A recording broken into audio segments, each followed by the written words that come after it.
Buka bersama dengan saya di Keluaran pasal yang ke-29 ayat 22 sampai 25.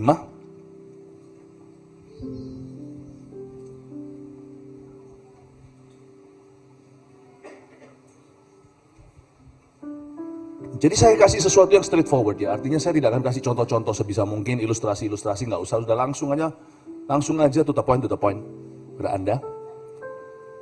Dan segala macam kiasan, cerita semuanya sudah biar buku aja yang melakukan tugas itu. Saya sudah pernah menulisnya, saya tidak akan ulangi.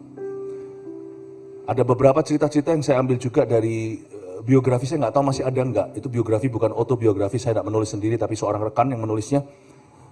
Waktu saya umur 29, dia interview ini itu, semua orang sekelilingku, lalu dia tuliskan bukan untuk memegangkan manusia, tapi untuk menceritakan sebuah prinsip ilahi di dalam diri siapapun, berapapun usianya, Tuhan bisa pakai menjadi hamba-hamba yang diurapi. Dan buku itu Warrior for Revival di Amerika di publishnya, tapi di Indonesia namanya Before 30. Ada beberapa cerita di sana tentang kematian daging, khususnya bagaimana Tuhan itu iris-iris dagingku itu. Waktu masih muda, baru pemula di dalam pelayanan. Ada dua macam pengurapan, ada yang orang yang diurapi seperti Saul diurapi lewat sebuah tabung. Samuel yang sama yang mengurapinya, yang mengurapi Daud juga nabi yang sama. Tapi dengan Saul dia mengurapi lewat tabung itu plastik. Tapi Daud dia urapi lewat tanduk. Tanduk hewan yang hanya bisa terjadi lewat kematian. Gak ada hewan diam-diam mau serahkan tanduknya untuk bisa minyaki kepala orang. Itu hewan harus dibunuh dulu.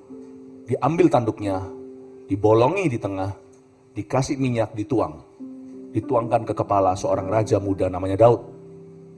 Tapi Saul enggak, dia pakai tabung. Sesuatu yang dibuat oleh manusia dan dibuat-buat oleh orang. Suatu industri, suatu produksi tangan manusia, sebuah produk. Superficial anointing. Urapannya sama, tapi tidak terjadi kematian daging. Saya ingin Anda untuk mengerti terlebih dahulu sebuah poin sederhana bahwa the anointing comes at a price.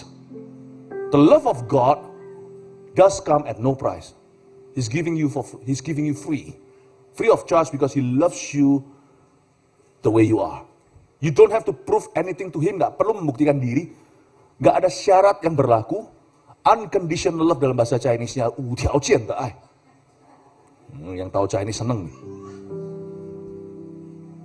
Tanpa syarat. Agape love. But the anointing in your life that enables you, yang memampukan kita melakukan perkara-perkara yang dahsyat, itu datang dengan sebuah harga. Karena itu kepercayaan Allah. You need to only be a baby untuk dikasihi. But you need to be a fully grown man untuk bisa dipercayai. Saya dorong gereja ini dan setiap individu agar kita bertumbuh. Katakan pada kiri kanannya seperti ini, mari kita sama-sama makin diurapi untuk kemuliaan Tuhan. Satu lagi, demi Australia dimenangkan. Haleluya, kasih tepuk tangan untuk Tuhan. I love it. In the last session, saya bicara kepada anak-anak visi. Kita bukan hanya saudara seiman, kita itu anak-anak, kita ini keluarga dalam keluarga visi.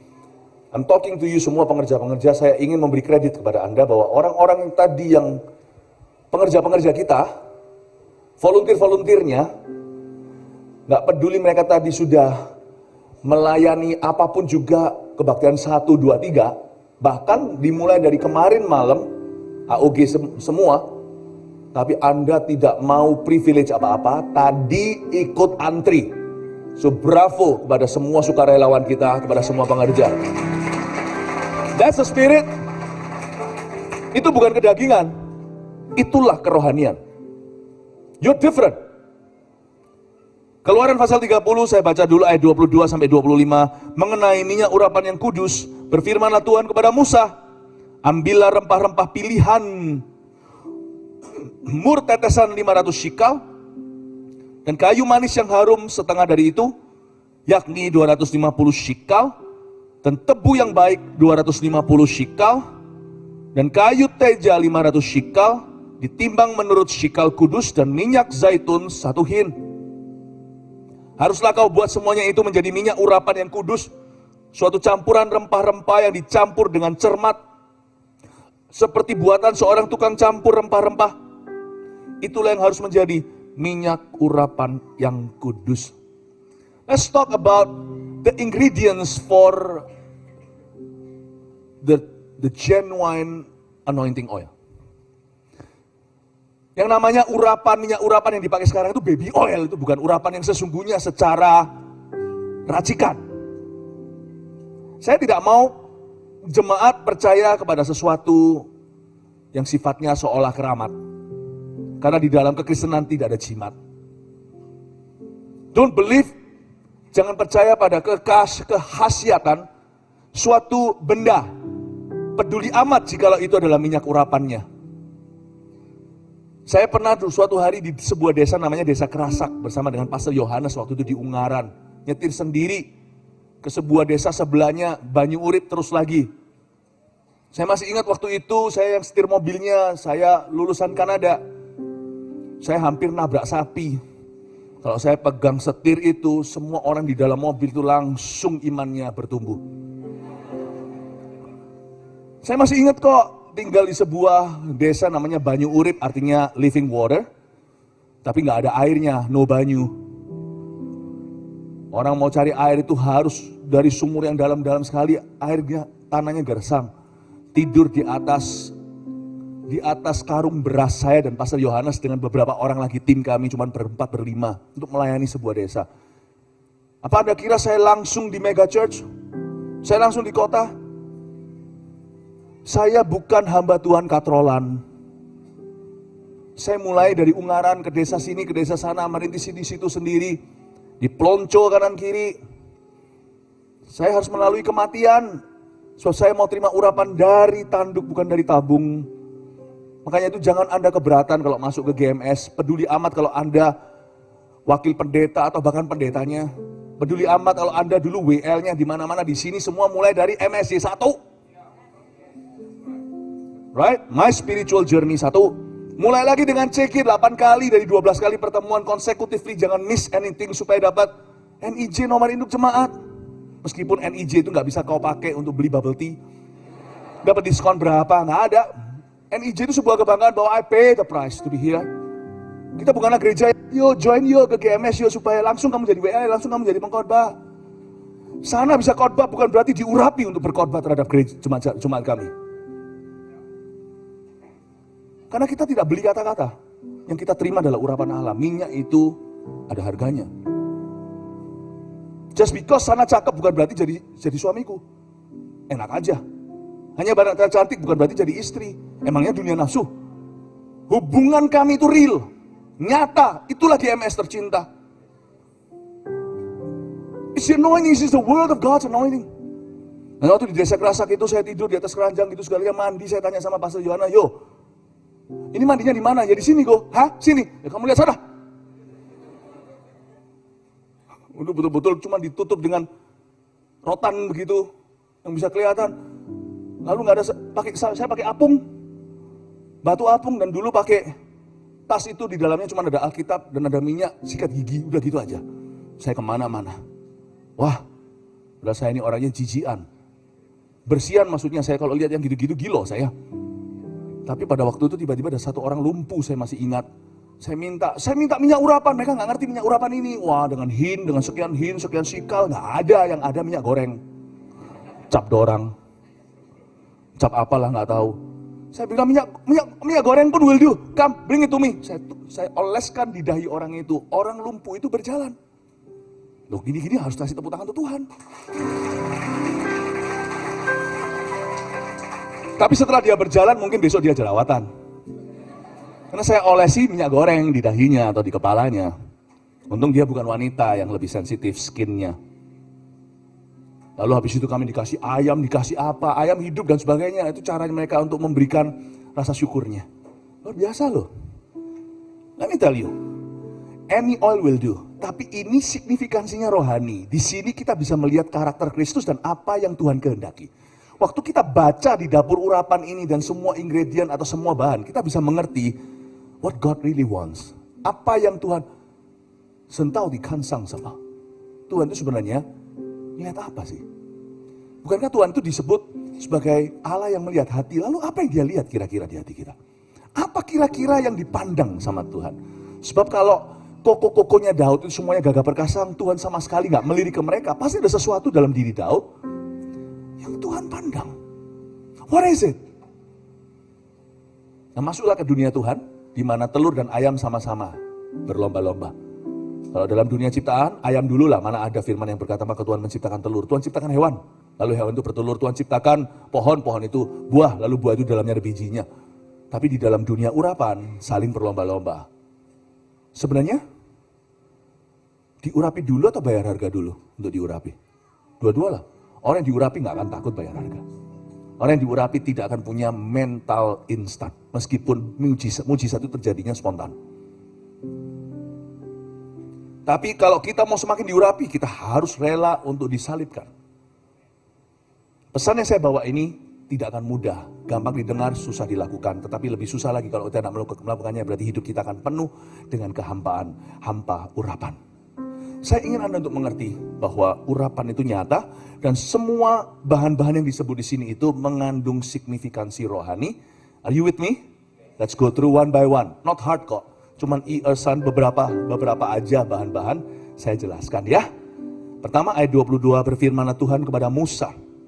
Ambillah rempah-rempah pilihan. Yang pasti bukan kamu memilih aku yang memilih kamu. Jangan berikan pada aku kata Tuhan apa yang kau kira baik atau kau pandang baik. Lebih baik mendengarkan daripada sok tahu. Yang Tuhan kehendaki bukan korban. Obedience is better than sacrifice. Banyak orang kan begini. Maunya itu beri sesuatu dan menurut dia bagus. Tapi itu bukan kehendak Yesus. Saya pernah dulu. Waktu papa saya ulang tahun. Saya kasih bolpen yang mahal. Waktu mulai saya mulai pelayanan. Papa saya juga tahu gak mudahnya karena saya itu pergi ke pelosok-pelosok. Saya tidak bergantung sama orang tua. Belum juga punya pekerjaan. Saya hidup dari iman pada waktu awal-awal masih saya kuliah. Waktu pulang saat summertime ke Indonesia. Papa saya tahu dan saya belikan bolpen itu. Karena waktu itu koko saya beritahu papa pasti suka. Kalau memang mau tanya papa suka apa? Tanya papa, jangan tanya koko. Nah, koko saya bermaksud baik. Tapi ternyata meleset pula. Karena dia bukan papa. Saya kasih bolpen mahal. Papa saya kelihatan wajahnya sedih. Saya bilang, kenapa papa sedih? Papa saya pertama agak marah. Ngapain? Kan semua lang V. Buat apa? Foya-foya. Papa saya tahu, saya kira wah saya langsung tertemplak rasanya. Papa kok gitu? Itu awal-awal saya lahir baru. Tapi habis itu papa saya itu baik hati padahal belum Kristen dan berkata, sorry. Papa tidak bermaksud untuk melukai hatimu. Tapi papa cuma eman aja sayang dengan. Janganlah. Atau papa tidak perlu. Sungguhan papa saya bukain sorokan. Krrrr dibuka. Tahu nggak apa yang terjadi? Bolpennya ada 5 yang kayak gitu. Dari koko semua. Lah ngapain gua kasih yang ke-6? Marah saya sama koko saya bilang aduh. Ngapain? This is not what I need. This is what you think I need. Kamu kira papa butuh ini? I don't need this. Janganlah kasih Tuhan apa yang kau kira dia mau. Rempah-rempah pilihan ini Tuhan yang pilih bukan pilihanmu. Letter luck literally. Dengarkan dulu sebelum kamu berbuat sesuatu. Jangan bayar semua harga. Tuhan tidak minta segala harga. Tuhan sudah bayar harganya. Lunas di kayu salibnya. Tapi apa yang kukatakan perlu, pentingkan itu. Apa yang kukatakan tidak perlu, jangan kau besar-besarkan. Orang yang diurapi Tuhan itu profesional. Dia tahu mana adopsi, mana aborsi. Ini bukan soal baby. Ini adopsi karena ini hati Tuhan. Yang ini aborsi, ini gak penting ayah. Orang yang diurapi itu ya, gak manja. What do I feel? How do I feel today? I think I'm not feeling good. Gua gak cocok. Saya gak cocok sama itu, sama yang gak cocok. Orang yang diurapi Tuhan itu cocok sama semua orang. Orang lain gak cocok sama dia bisa, tapi dia selalu cocok sama orang lain. Dan dia selalu akan mencocokkan orang lain. Gak ada tuh. Setahu saya semakin kita diurapi, semakin inklusif bukan semakin eksklusif. Aneh. Saya dan istri saya di sekeliling kami itu ada orang tipe A, tipe B, leader atau bukan. Ini gak cocok sama ini, itu gak cocok sama itu. Itu sama ini gak cocok sama ini sama itu gak cocok sama itu. Paham? urapi semua cocok sama kami. What does that speak about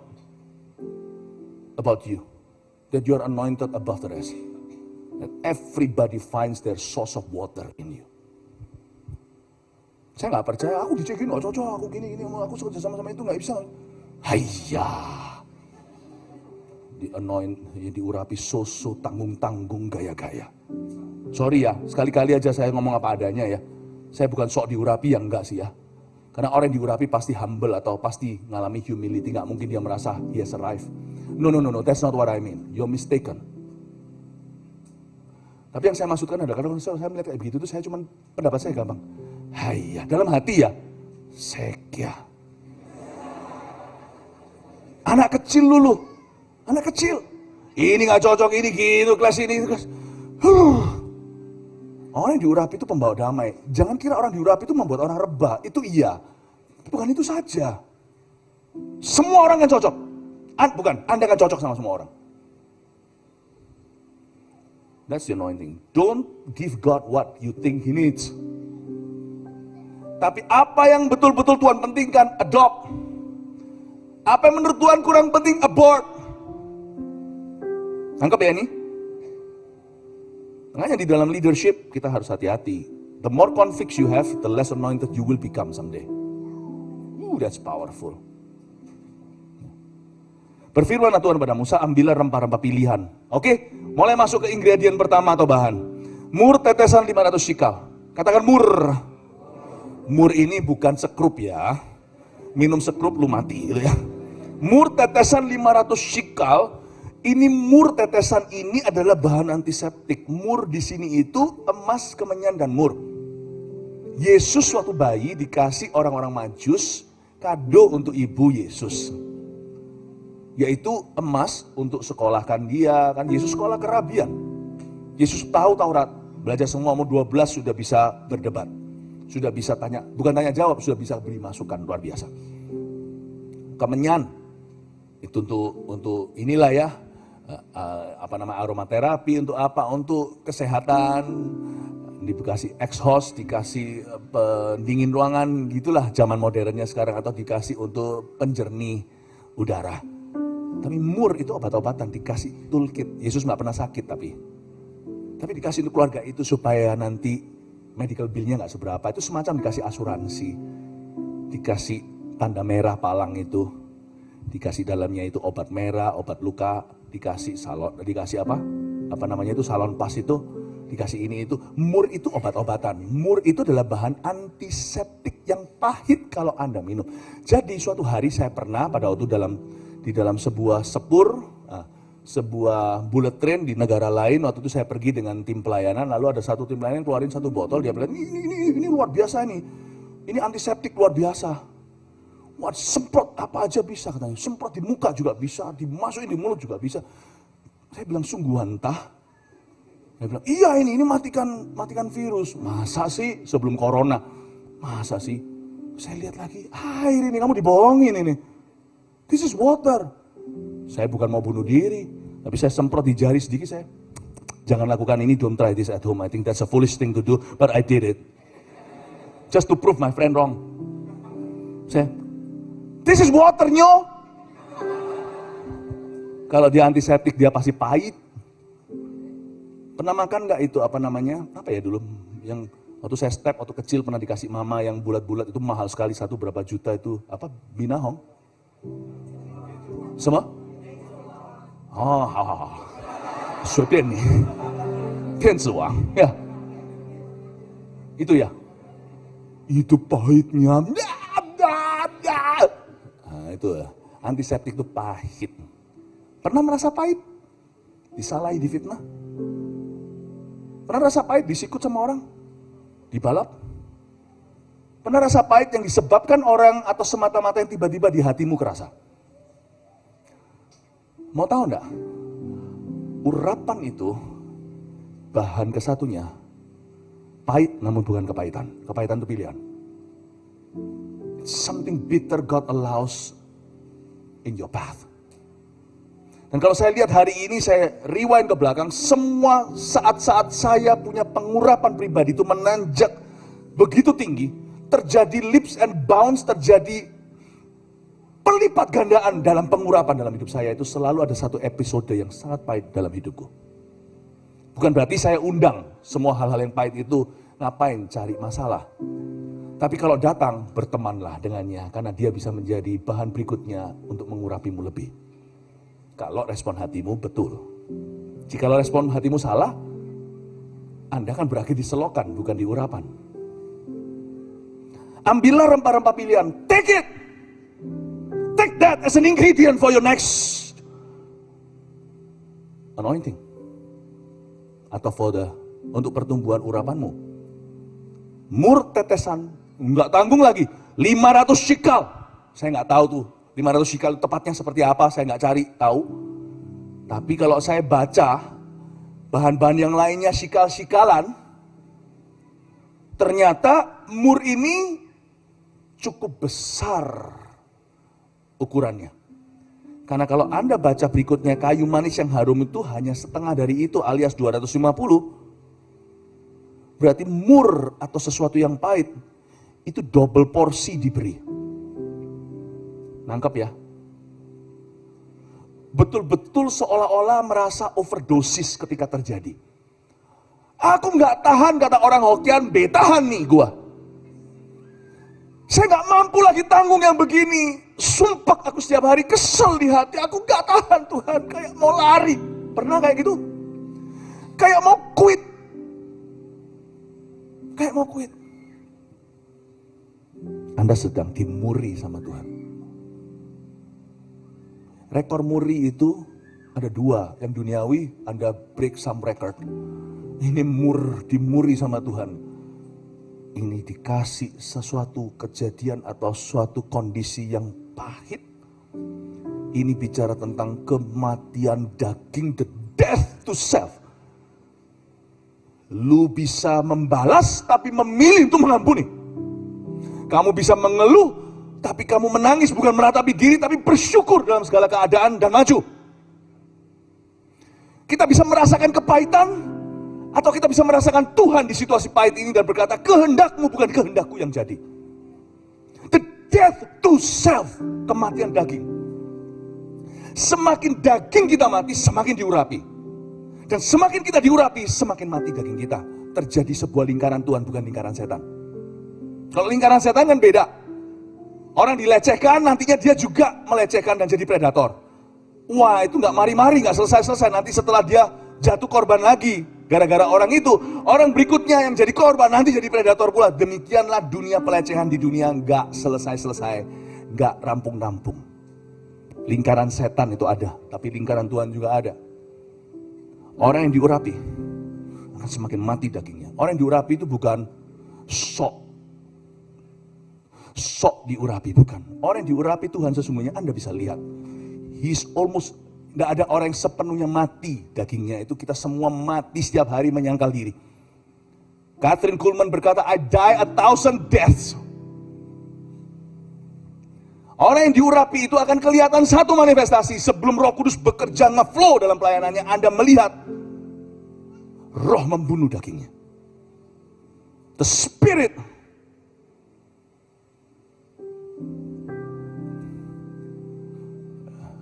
Hiduplah oleh roh supaya kamu membunuh perbuatan-perbuatan daging.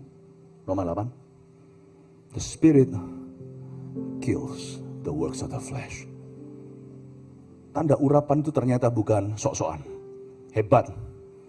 Oh, saya melihat orang-orang yang masih amatir dalam urapan itu, ada yang mencoba-coba metode-metode segalanya, itu toying with the anointing. Though you are anointed, you keep toying with it. Soon enough the anointing will reverse and boomerang. It will become your enemy. Anda melihat orang-orang yang toying with the anointing? Kayak Saul, gak serius nih sama Yesus di perjanjian lama tuh. Gak dibunuh, Tuhan ngomong apa, mentang-mentang dia diurapi, mentang-mentang dia menang. Lalu habis itu disisakan rajanya, mbek-mbeknya disimpan, wagyu-wagyunya. Samuel berkata, lu main-main ya, suatu hari kerajaan itu akan robek dari kamu. You see, just because you are anointed today, and if you don't keep following the right path, yaitu the death to self, one day, your anointing will experience this. Seperti ada lalat mati yang mengkamirkan seluruh urapan kitab pengkhotbah. urapanmu akan basi. Dan urapan yang selama ini menyertaimu akan berbalik melawanmu. Stop toying. Saya melihat anak-anak muda, anak-anak yang baru dalam pelayanan, anak tentu muda sih, wah, why toying with anointing gini gitu, wah, just because, just because you can flow in power doesn't mean you know how to walk in power. You walk first lah. Jangan belum apa-apa kalau kita lagi mimpin atau nyanyi nih ceritanya, kita mau nyanyi kayak Whitney Houston, wah, itu semua ada basicnya. You master the basic first sebelum improvisasi. Betul kan? Sebelum kita bisa putar-putar ice skating itu mereka harus belajar dulu. Stature-nya, posturnya. Nggak bisa langsung hole in one. Saya belajar golf itu saya sampai nyerah, memang bukan panggilan. Setiap kali saya pukul saya disuruh keluar. Karena semua rumputnya yang saya pukul bukan bola. Ternyata ada caranya, yang tahu golf itu tangannya harus berapa, harus lurus, mananya yang goyang, shouldernya, rumit banget. Udahlah, it's not for me. Jangan tiba-tiba mau jadi Tiger Woods, boom, langsung hole in one. Itu semua ada fondasinya, betul itu ada sisi laki. Tapi orang-orang yang skillful yang bisa selaki itu sekali-kali, itu ada basicsnya. Jangan tiba-tiba nyanyi langsung tarik-tarik mencong semua. Belajar untuk gak fales dulu. Saya punya seorang teman dulu di Asia for Jesus. Padahal dia itu sudah profesional penyanyi. Dan dia suaranya luar biasa, orang Taiwan tapi seperti orang hitam kalau nyanyi. Tapi lihat kalau dia latihan, lucu. Dia tarik, dia pun perlu exercise dulu. Kita tiba-tiba langsung nyanyinya. Mau ke Sabang sampai Merauke. Itu ada basicsnya. You don't immediately sound like Whitney Houston. The anointing is likewise. You don't immediately have such a partnership with the Holy Spirit. Before Holy Spirit will flow with you, you will have to walk with Him. There's no one night stand with God. God wants a real relationship, and in that relationship, dalam hubungan itu, you die not He died. He died once, enough. Now He lives in you, you must die to self. Antiseptik itu pahit. Death to self. Saya nggak bisa ceritain aja episode itu apa. Tapi hari ini kalau saya bisa duduk dengan Anda, saya bisa cerita titik-titik mana terjadi lonjakan urapan. Begitu luar biasa. Saya cerita satu aja ya, yang nggak ada di buku, oke? Berapa tahun yang lalu, sebelum pandemi tentunya, 2019 khususnya, saya dalam kondisi sangat berat, bukan karena salah saya. Dan habis itu saya sudah gak kuat lagi. Waktu itu saya betul-betul disalah ngerti, habis-habisan lah, sudahlah. Character killing, what have I done? Even though it's important ya, kalau kita ngalami sesuatu yang pahit, jangan bela diri. Jangan bela diri dulu, kadang-kadang perlu evaluasi, sometimes you also have some wrong, me too. Jadi jangan dikit-dikit langsung, wah ini salib. Gak tentu salib kalau dia maling ayam. Gimana salib dong, dia selama ini opresif. Gimana salib kalau selama ini kita dalam pelayanan bersama, kita egois. Metode-metode kita itu loh, kurang bijaksana. Kalau sampai terjadi sesuatu yang salah sendiri, jangan langsung memang ya bela diri atau apa, evaluasi. Meskipun demikian, kalau memang ada bagian itu adalah salah kita, tetap kalau kita itu jujur mengakui dan mau berubah, Tuhan perhitungkan air matamu itu dan tetap Tuhan tabung di kirbatnya. Karena kalau kita itu disalah mengerti, itu air mata kita, air mata kekudusan kalau kita pure nggak salah. Tapi kalau kita ada salahnya, kita bertobat di bagian kita yang salah, lalu kita bertobat dan berubah di sana. Air mata kita itu termasuk campuran kekudusan dan campuran kekudusan dan pertobatan, itu pun masih terhitung di hadapan Tuhan. Jadi kalau kita mengalami sesuatu yang pahit, jangan langsung konklusi, gua nggak salah. Evaluasi dulu, ujilah hatiku, apakah ada yang serong? Ujilah aku Tuhan, cobalah aku Tuhan, apakah aku sungguh mengasihimu? Kadang-kadang ada salah kita. Karena manusia suka sekali bermental korban. Seperti yang sekarang seringkali menipu netizen. Ada apa-apa langsung naik berita, langsung ke sosial media. Semua orang bela dia, bodoh itu. Kalau sampai dia ada salahnya dia begitu, dia dibela seluruh dunia, Tuhan muak sama dia justru ketika dia naik ke sosial media. Jangan cari pembelaan manusia, be quiet in his presence. Evaluasi dulu, apakah ada bagianku ya? Kalau memang gak ada bagian kita, ya sudah. Terimalah itu sebagai rempah pilihanmu yang pertama. Bukan berarti kita terima saja, enggak. Tapi lakukan cara yang benar. Cara Tuhan segala perkara. Jangan caramu yang berdosa. Nah, suatu hari saya pernah mengalami sesuatu yang menekan. Kalau yang ini sudah berhubungan dengan fitnah, maka gak terbukti, itu sudah gak usah dievaluasi, jelas-jelas it's not factual. Saya susah sekali. Dan kalau orang luar, orang jauh, begitu lain cerita kalau orang dekat. Saya duduk itu waktu itu mau doa malam saya masih ingat. Itu hari Jumat. Saya duduk di lantai. Saya nggak tahan, jemaat nggak tahu. Loh kalau ada dosa gitu jemaat nggak tahu tuh munafik namanya menyembunyikan. Ini bukan soal personal sin, bukan soal moral. Ini sesuatu yang lain. Ini saya nggak tahan, saya masih ingat kok. Waktu itu saya nggak tahan, saya nggak bisa Tuhan. Itu sampai WL-nya, pemimpin pujiannya itu, ngulang lagu itu 4-5 kali.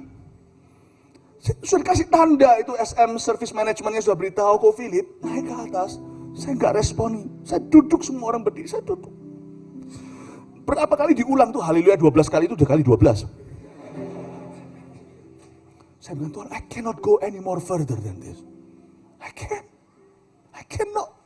Daud berkata dalam Mazmurnya, kalau orang lain cerita, lu orang ini waktu sakit aku yang doakan. Tapi ketika aku gak melihat, ini yang kau lakukan. Saya gak kuat. Dan tiba-tiba ada suara Roh Kudus, still small voice. Pada waktu kondisi hati seperti itu gak mungkin dengar Tuhan itu secara jelas. Tapi saya tahu suara murni itu selalu Kristus. Seperti ada orang yang ngomong sama saya, can't you make one more step forward to the stage for me? You do it for me. Oke Tuhan. Saya memang kalau doa korban gak pernah ada catatan. Sekarang pun ada catatan. Tapi hari itu gak ada pikiran, bukan gak ada catatan. Gak tahu sampai saya korbankan. Saya naik ke atas, saya masih ingat kok itu. Jumat malam pukul 7.30 saya naik ke atas panggung itu. Saya naik begini. Nah, saya naik dengan semua lemah. Saya cuma kata, let the weak say I am strong. Saya naik. Tiba-tiba karena saya tidak tahu mau ngomong apa. Saya nggak bisa buat-buat orangnya. If I have no word, I have no word. Boom. Ada orang pakai obat. Seperti ini obatnya saya jelaskan warnanya, berapa bijinya. Ada orang punya vaping di kantong sebelah mana, ditaruh. Dan juga ada yang di sini vapingnya ditaruh di sepeda motornya itu diparkir di mana. Semua orang sampai, Kalau Anda tahu, tak lama setelah itu pandemi, saat teduh bersama, marifat-marifat, mungkin pernah Anda lihat, itu mulainya waktu saya di lembah. Saya itu tidak punya karunia kenabian seperti itu sebelumnya, not so much. Kecuali waktu FKA, Festival Kuasa Allah, Tuhan beritahukan. Tapi selebih itu nggak ada dalam ministry saya terlalu gimana. Tapi sekarang saya berkorban tiba-tiba, bum diberitahu. Nggak mungkin kan? Orang maju ke depan saya beritahu berapa slice yang ada di sininya itu karena dia gores-gores di tangan kiri, angkat itu lengannya di sebelah situ ada berapa gores. Saya sebutkan. Saya kaget. Wow, terjadi lonjakan bukan cuma di urapan tapi di karunia. It's when I was in the valley. I chose to make obedient steps forward because it's my job. I serve God because it's not because it's easy. I serve God because it is right. Nah, saya move up. Waktu saya naik ke atas panggung tersebut, boom! Anointing untuk marifat. Take off. Boarding call. Cabin crew, please prepare for take off. Bom. Orang dijamah Tuhan, dilawat Tuhan. Lalu setelah itu saya sampaikan firman, dilawat Tuhan lagi. Saya turun tidak feeling better. But I was more anointed. Ever since then. Setelah itu pandemi. 2020. Lalu habis itu hikmat marifat, keterusan Rabu Sabtu. Siapa di sini yang nonton saat teduh bersama angkat tangan? You see? Haleluya, to God be the glory. Kalau Anda kira saya nabi, Anda salah. untuk saya bisa kenabian saya harus dimartir dulu. Martir itu bukan mati untuk Kristus saja. Martir itu hidup untuk Kristus dalam kematian daging. Welcome to the first ingredient of the anointing. Lalu kenapa kalau orang itu sedikit disenggol di gereja, pindah gereja? Sekia.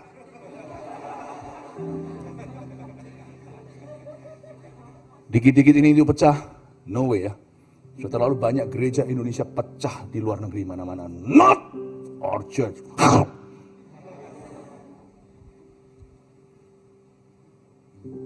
Ini itu gini. Aduh, quit. Bagaimana. Hayya. Saya nggak bisa cerita aja. Baca sendiri tuh biografi. Kalian punya waktu kan? Nah mudah. Kuliah 2 hari, sisanya kan masih bisa nganggur. 3 hari kali. Itu baca before 30 itu.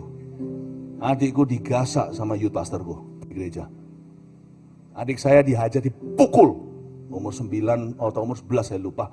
Dipukul sama orang umur 20-an who happen to be my youth pastor dulu. And my praise and worship pastor as well.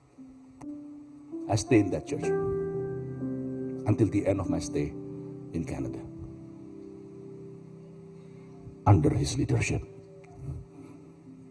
Yumbe tahan di bawah. Cik gimana? Sekia. Nggak usah ikut perang. Nggak usah ikut perang. Kalau saya ngomong gini sama jemaat nggak bisa. Saya ngomong sama murid. Jadi saya nggak anggap Anda orang luar. Jadi saya harus pakai ilustrasi. No way. Nggak usah pakai paman. Kalau Yesus sama murid-muridnya ngomong apa adanya. Blatantly. Nah, beritahu ya. Kalian kalau begitu. Sorry yang lebih tua kalau saya kalian-kaliankan. Dalam hal ini sekarang saya bertindak sebagai dalam urapan Bapak. Dalam otoritas Bapak. Kalian kalau begitu ya, nggak usah ikut perang. Minum aja, mencedok air itu dengan lidah seperti papi atau seperti anjing. Nggak usah ikut perang yang Gideon. Gua bawa 300 saja, nggak usah 1000. Sek ya. Anak kecil maksudnya. Ini bukan bahasa Korea. Kalau sek ya bahasa Korea itu bahasa jelek. Ini bahasa Hokkien, sek ya anak kecil loh. Nggak tahu apa-apa. Kapan mau grow up? Berapa tahun ikut Yesus? 1 tahun? 10 tahun? Kok masih gitu? Kapan mati dia dagingnya? Ya ampun, udah ikut Yesus 5 tahun masih demikian. Gimana dipakai Tuhan? Maunya gagah perkasa, tapi ompong gigi rohaninya. Haleluya. Ngomong kanan kirinya, gua bukan Sekia.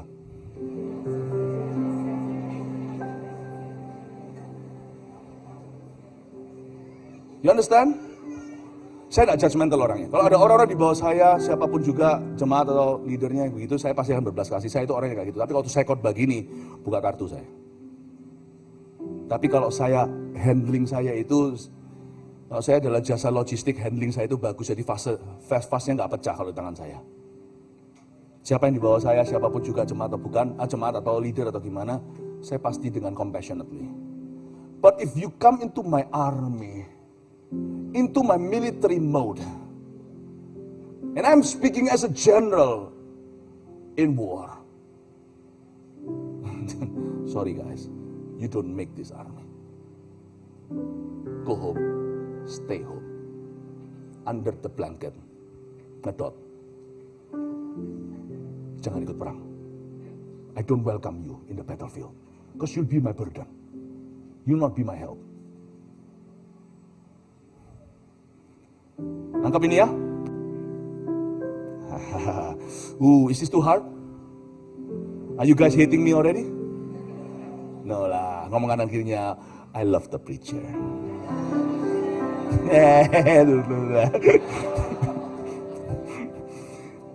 Mur tetesan itu 500 shekel. Tapi kok coba lihat ya ingredient bahan kedua. Tapi kayu manis yang harum setengahnya dari itu, hanya setengah dari itu, yakni 250 shekel. Kayu manis, katakan kayu manis. Kayak katakan cinnamon. Cinnamon itu bagus sebenarnya untuk kesehatan ya. Dan kayu manis di sini itu bahan urapan. Jadi urapan itu nggak hanya pahit, dia pahit manis. Wah kayak durian. Durian apa yang pahit manis itu enak sekali ya. Nah, kayu manis yang harum setengah dari itu. Kayu manis di sini lambang keintiman dengan Roh Kudus. When you die to yourself and keep dying, that way. It's really not a challenge to be intimate with the Holy Spirit. Sungguhan loh. It's really not too great a challenge. Karena it comes naturally, sangat alami. Makanya nggak perlu overdosis kalau keintiman. Orang yang sungguh-sungguh diurapi nggak akan gembar-gemborkan, gua intim loh sama Roh Kudus, gua deket sama Roh Kudus, nggak usah gitu. Orang intim dengan Roh Kudus nggak banyak bicara, mengena. Kata-katanya nggak mubasir. Kalau doain orang nggak usah didorong untuk rebah. Terima catchernya itu menjadi penahan, bukan penangkap.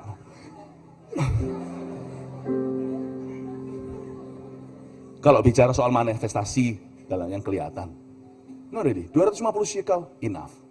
Be careful.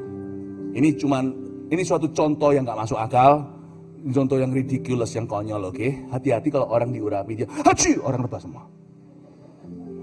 Padahal dia nggak minta apa-apa, nggak suruh orang ke sana. Maksud saya, it needs only a still small voice. People will listen to you. Kata-kata nggak berbobot, nggak usah making a show, no gimmick needed. Nggak usah please datang. Awas lu nggak datang ya, awas lu ke gereja begitu ya, ke gereja sana dan sini ya. Nggak usah. Orang kan antri. Malah justru yang mau eksis terus sosial media ini itu untuk memancing-mancing, nggak berdampak. You just stay on the right path. Keep dying to yourself, keep loving people, loving God, loving people. Dan sedikit saja setengah measurement, cuman setengah takaran dibanding dengan mur tetesan. Yang namanya kayu manis cuman perlu separuh saja, 250 shekel. Gak perlu terlalu banyak kalimat sudah mengena. Tidak terlalu banyak karbohidratnya, protein semua. Dan tidak perlu banyak beraksi dan bahasa Ibrani keakean gaya. Orang dijamah. Bukan hanya waktu kita melayani flowing in the anointing, tapi waktu kita living in the anointing every day. Orang-orang diubah sekeliling Anda, ada sebuah culture yang Anda bawa. Di tengah-tengah komunitas di mana Anda hidup. Ada changes, divine changes. Cuman setengah dari itu, 250 saja. Gak usah gembar-gembor dekat sama Tuhan atau apa. Orang itu bisa lihat sendiri, sana dekat sama Tuhan. Orang bisa tahu sendiri. Orang bisa rasa aman sendiri jika Anda di dalam sebuah pesawat terbang lalu goncangan turbulence yang terlalu keterlaluan, lalu nanti tiba-tiba ada orang-orang di sana, thank God ko, thank you C, karena ada Cici di sini aku tenang. Anda nggak usah tenangkan orang dekat Anda akan merasakan roh Allah. Nggak usah ngaku-ngaku. Kayu manis yang harum setengah dari itu, manis alami. Dan semakin inilah lingkaran Tuhan. Semakin manis hubungan kita dengan Kristus dan dengan sesama kita, semakin kita diurapi. Dan semakin diurapi, semakin manis. Gak ada orang setelah diurapi itu semakin, bahasa Yunaninya, versi Surabaya, semakin benjekno. Gak ada. Gak ada orang semakin diurapi, semakin menjengkelkan. Gak ada. No. Orang semakin diurapi, dia semakin sifatnya sweetheart. Anda lihat, orang semakin anointed, semakin sweet. Something about him that is heavenly cinnamon. Something about her is heavenly cinnamon. Makanya orang kalau diurapi itu yang pertama reap the benefit itu orang dekat. Makanya urapan itu bukan untuk show, bukan untuk rebah. Orang semakin manis sama Tuhan, semakin diurapi. Orang semakin manis sama sesamanya, semakin diurapi. Dan orang semakin diurapi, semakin manis sama Tuhan, semakin manis sama sesamanya. Gak perlu seperti hamba-hamba Baal atau nabi-nabi palsu itu yang gores-goreskan, turunlah, gak turun-turun nabi. Elia cuma berkata Allah Israel, boom. Gak perlu, wah Roh Kudus sini, Roh Kudus sini, Roh Kudus. Gak perlu. Dia cuma berkata, dear Holy Spirit. Mungkin bukan soal rebah atau tidak. You begin to feel the atmosphere is charged. Something, Lebih tepatnya, someone just entered the house. Cinnamon. Ngomong kanan kirinya, hai kayu manis. Oh haleluya. Kayu manis siapa yang punya? Jangan ngecuan ya guys. Gombalan saya nggak mempan sama istri saya. Be really sweet. Lanjut ya. Siapa diberkati Tuhan, amin? Itu tepuk tangan seperti rintik-rintik hujan nggak jadi. Jadikan.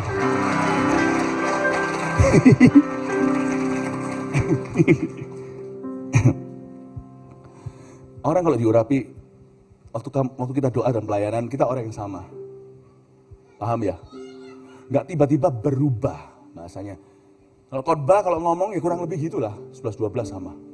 Kecuali kalau nyanyi, tiba-tiba orangnya, kita bisa nyanyi, lain cerita, itu suara perut soalnya. Tapi orangnya sama. Jangan kalau pelayanan one person and another person in life. Nggak usah gitulah, apa adanya. Saya kalau khotbah juga saya selalu usahakan 11-12 artinya, I don't want to sound different tiba-tiba, oh Tuhan colonglah kami, hilang semua dicolong. Masa haleluya nggak?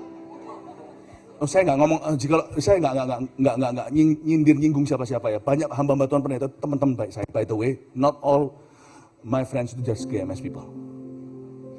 Oke? Tapi you don't make sound.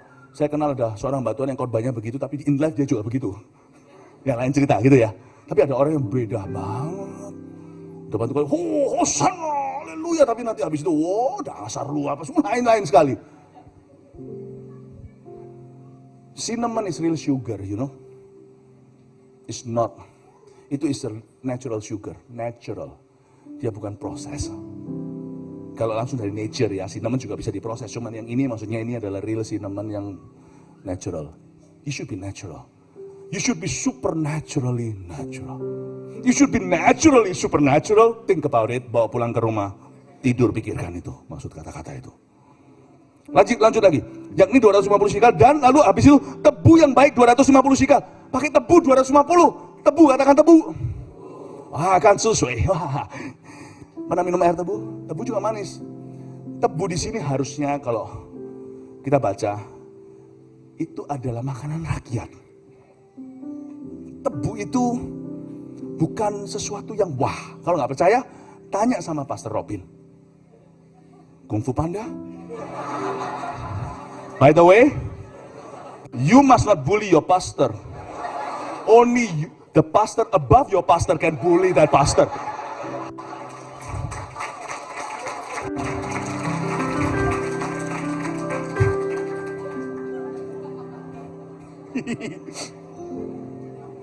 Tebu is not luxury. Menurut saya kesalahan harusnya. Tuhan itu kan punya gengsi namanya kemuliaan. Harusnya wine lah. Mana ada orang konglomerat kalau lagi pesta segalanya itu buka wine-wine murah. Tebu apalagi minumnya tebu. Ngapain itu? Mau minum sekalian. Whisky yang itu loh. Apa itu yang mahal sekali itu? Harganya puluhan juta atau ratusan. Wine-nya yang tahun berapa, yang Petrus atau apa. Buka lah yang Petrus, yang Paulus. Semuanya keluarin semua Yakobus. Harusnya. Tebu, gak malu Tuhan. Di dalam urapan itu terkandung a very humble material. Orang yang diurapi pasti makin humble. Dan semakin humble semakin diurapi. Itu sungguhan. Semakin you talk about yourself in life or in your ministry, semakin less loyal people will be to you. Because God is not with you, not for you. Sebab semakin kita melayani Tuhan, semakin tebu, semakin selfless. Ngerti ya? Semakin humble. Makanya orang kalau semakin diurapi, hidupnya nggak tambah tinggi. Naik ke puncak gunung, enggak. Orang diurapi itu semakin seperti padi yang sudah kuning. Semakin menunduk. Dia semakin appreciate. The more anointed I become, the more appreciative I have become with people that serve to my right and left. Saya sangat-sangat menghargai. Saya punya satu kebiasaan, Dan saya lihat di gereja kita juga hamba-hamba Tuhannya punya kebiasaan untuk menghargai orang-orang yang servis ini, yang pakai seragam, yang pakai apa. Karena kita naturally nggak merasa kita lebih tinggi dari mereka. Ya, secara badan saya memang lebih tinggi dari Pastor Samuel ya. Rambut saya lebih banyak, I know. You don't have to tell. Some things are best kept secret ya. Oh ya, oke. You know, kita akan semakin merasa not exclusive. Kita akan semakin merasa kita itu with people. Nggak bisa nggak sih, semakin kita diurapi, semakin tergoreskan semua pride kita. Karena nggak bisa kita ikut Yesus with pride. Glory dan pride itu dua hal yang berbeda. Glory dan pride itu beda. Di mana ada pride, ada glory. Bapak, Ibu, Saudara, bukan anggur yang Tuhan minta. Tapi Tuhan kasih takarannya atau kuotanya anggur, tebu itu cuma 250. Katakan cuma 250. Kenapa nggak 500 ya? Kalau sudah mati daging, kita nggak usah terlalu sok rendah diri, paham maksud saya? Rendah diri itu nggak usah overdosis, 250 cukup, nggak usah ngopek. Lama-lama jadi risih orang yang terlalu rendah diri, ngertinya. Wah, aku nggak bodoh, maunya apa? Aku pinter ya, enggak, aku nggak pinter sebenarnya. Kamu bodoh ya, aku nggak bodoh. Ya, lu maunya apa? 250, ada orang berkata, Ci, anaknya pintar sekali ya gini-gini. Kok enggak, kok anakku bodoh, anaknya dengar sakit hati. Ci, anaknya pintar ya sekali. Oh, terima kasih, puji Tuhan. Say thank you. Gak apa-apa. Kamu mimpin pujiannya hari ini bagus loh ya. Terima kasih kok. Terima kasih. Thank you, puji Tuhan. Puji Tuhan. Ya. Jadi sebenarnya 250 cukup sih, nggak usah terlalu. Ada orang yang menginjak-injak kita. Kadang-kadang Tuhan nggak suruh kita mengorbankan diri untuk menyenangkan mereka. Cukup Anda ampuni. Kalau dia nggak mau berubah, tinggalkan. 250 cukup. Tuhan tidak menuntut 750. Tuhan tidak menuntut 1000. Tuhan tidak akan mengorbankanmu. Cukup humble with a humble attitude, hadapi dengan rendah hati. Udah. It's enough, you see. Lanjut lagi ya. Lalu ada kayu teja 500 sikal. Nah, ini lebih besar lagi nih 500 sikal. Katakan kayu teja 500 sikal. Kayu teja ini apa? Kayu teja itu cassia wood. Cassia wood itu adalah suatu jenis kayu yang sangat enduring, tahan banting. Jadi misalnya di Indonesia kayu jati gitu, dia endurance, ketekunan dan kesabaran. Jadi orang yang diurapi pasti tidak punya mental instan. Meskipun urapan kadang-kadang terjadi instan, namanya curahan, dan mujizat bisa terjadi spontan. Tetapi mentalitas orang yang diurapi itu pasti tahan uji. Dia pasti tidak kesusu, terburu-buru, tergesa-gesa. Dia pasti akan bisa diberi Tuhan ketabahan untuk enjoy prosesnya. Ketabahan, kesungguhan, seperti Abraham yang diurapi untuk bersabar. Orang yang tekun semakin diurapi, dan orang yang diurapi akan semakin tekun. Cassia wood. Urapi aku kok. Pernah sekali saya ada satu anak muda nggak tahu mikir apa. Urapi aku supaya besok aku ujiannya lulus. Saya udah curiga. Kadang-kadang ada orang minta gitu, saya langsung doakan. Nggak ada salahnya kan doa minta direstui Tuhan. Tapi saya rasa orang ini salah ngerti. Di dalam roh saya ada karunia membeda-bedakan. Saat itu tiba-tiba nyala, saya berkata, kamu sudah belajar? Enggak, saya percaya. Kok tumpang tangan, langsung saya jenius.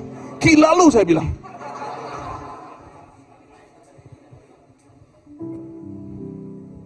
Saya bilang, kamu kira tanganku mengubah responsibility-mu? Bilang enggak. Tumpang tangan kok, nggak mau. Kalau saya tumpang tangan nanti, kamu justru hilang memori. Aku buatmu linglung. Paham maksud saya? Cassia wood, tekun tabah. Sometimes when you don't experience a miracle yet, pernah lihat nggak orang kanker belum sembuh dan Tuhan tidak sembuhkan secara mujizat? Ada juga yang begitu, ada yang disembuhkan langsung. Saya pernah melihat perkara-perkara heran terjadi. Saya pernah melihat di salah satu FKA, itu sampai sudah ada di dalam grup waktu itu, sampai ditunjukkan kankernya itu langsung nyusut tahun 2018, 2019 waktu di Pakuwon, di Surabaya, di outdoor waktu itu, 22.000 ketika itu yang hadir, 88.000 yang nonton di rumah sebelum zamannya COVID, waktu orang-orang from home semuanya online. Dan saya ada satu yang gede segini, kankernya, nyusut, jatuh. I've seen that how cancer fall off. Saya tidak melihat sendiri, saya ditunjukin gambarnya semuanya dari panitia waktu itu yang tidak semua bisa disaksikan di atas. Kadang-kadang terjadinya waktu mereka pulang tiba-tiba menyusut. The anointing of God knows no time, keeps on working in the lives of those who need it. Tapi kalau tidak sembuh, pernah kan Anda lihat orang yang belum sembuh, tabah, bisa sukacita, melalui operasi kemoterapi, tapi bisa hatinya itu damai sejahtera dan bawa damai buat orang lain, malah bisa pikirkan, ngomong sama pembantunya, tolong ya, itu masakan ini itu, ke tetangga aku kasih makan, kok bisa ya? Itu kalau nggak orang diurapi, jangan hakimi dia, lu nggak diurapi, lu nggak sembuh, lu nggak ngalamin mujizat, sana belum ngalami, jangan hakimi. Itu orang bisa mikir kayak gitu di tengah-tengah seperti itu tubuhnya. Itu kalau nggak urapan, what is that, tell me? Urapan itu sifat Tuhan, tekun, sabar, tabah. Terakhir, haleluya. Dan minyak zaitun 1 hin. Minyak zaitun 1 hin. 1 hin itu berapa? 1 hin itu 6 liter. Diperlukan 2-3 liter minum air, kata dokter, untuk kita menjaga ginjal kita. Jaga hati guys, tidak bisa cuma 2-3 liter air. 6 liter. Jaga hati. Berarti hati dijaga lebih ketat daripada ginjal kita. Hubungan kita lebih berharga daripada biji mata kita. Kalau nggak percaya, tolong pura-pura saja, jangan sungguhan, nanti saya disu. Orang kanan kirimu, tolong ya diculak matanya. Nggak mungkin kena, dia langsung pasti tutup, dia jaga tuh. Jagalah doa, kehidupan doamu, lebih dari itu. Jagalah kehidupan firmanmu, lebih dari itu. Ginjal dijaga 2-3 liter. Nggak jaga, gagal ginjal. Ginjal cuma 2, 11 sentian masing-masing. Potong setengah, ambil 1, tinggal 11 senti. Lalu habis itu cuci darah sampai sekian lama nggak bisa turun, nggak bisa apa-apa. Transplant, lalu mati. Jaga itu, minum yang baik. Tapi ternyata ada yang lebih dijaga. Kalau ginjal 2-3 liter doang, itu air saja. Ini minyak zaitun urapan. Jaga dengan Roh Kudus 6 liter. 6 liter, sedikit negatif spirit masuk ke kloset. Dalam nama Yesus. Oh Tuhan, aku gak keluar dari sini hidup-hidup sebelum ini selesai di hadirat-Mu. Jaga 6 liter. 32 tahun saya ikut Yesus dalam urapan. 30 tahun dalam kebangunan rohani. Tahun ini merayakan dari tahun 95 ke 2000. Iya. Saya jaga 30 tahun dalam urapan itu. Tak terhingga kali hatiku masuk hadirat Allah lagi dan berkata, Tuhan, bereskan.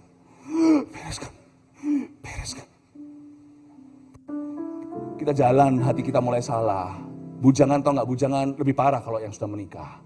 Sometimes, some people may turn your head once. Pernahkah Anda lihat kalau orang jalan? Oh, cakep. Maybe you turn once, ingat 6 liter jaga hati. Do this. First turn, naive. Second turn, planning already. No second turn, 6 liter jaga hati itu berarti ekstrim. Be careful the slightest sin in action. Dan kalau Anda jaga ini bukan cuma kematian daging, tetapi hati itu dijaga bersih. 6 liter sehari. Terus menerus, bukan cuma tadi pagi sudah doa, tapi saya senantiasa dalam hati menjaga persekutuan dengan Roh Kudus.